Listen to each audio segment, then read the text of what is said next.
Darrell had tried to get out of his contract in 1978 and go drive for Harry Ranier. In 1980, he gets an offer from Junior Johnson. You had the whole situation with Buddy Parrott. You had some turnover in the team.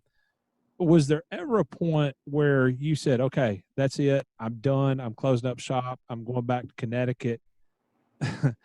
What ultimately kept you around? Well, first of all, Darrell was young, and had these ideas. As always, the grass is always greener on the other side. Harry Ranier come along and threw out, and then when I talked to Harry, I said, Harry, you do realize that you cannot talk to my racetrack. And had the same conversation with Junior, and I said, because you're going to have a problem legally with me.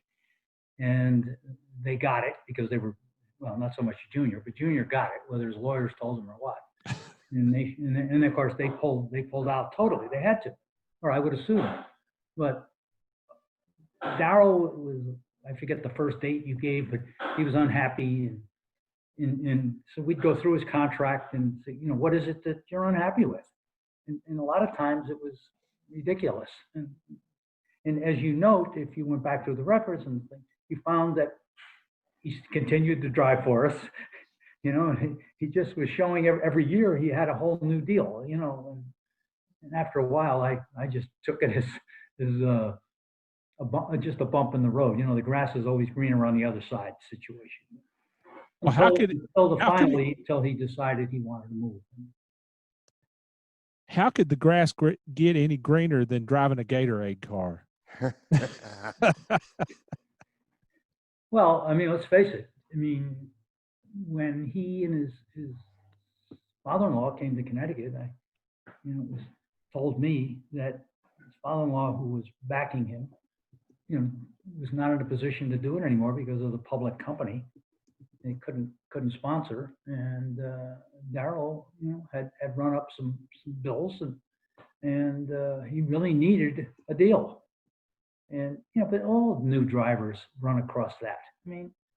And he obviously was talented, and I was very happy. And I said that incident that happened with my brother pulling into a gas station off the highway going from Florida to Connecticut twice was fortuitous. It just mind-boggling to this day, and that really set the wheels in motion. That I felt there was higher action going on in this deal.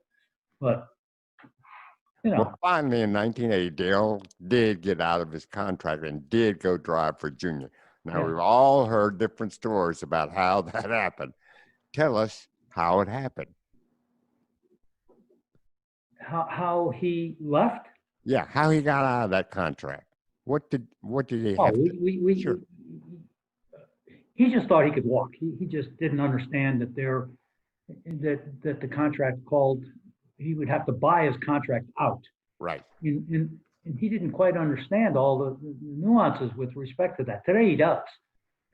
But Gatorade had spent a whole bunch of money, as I said earlier in the conversation, with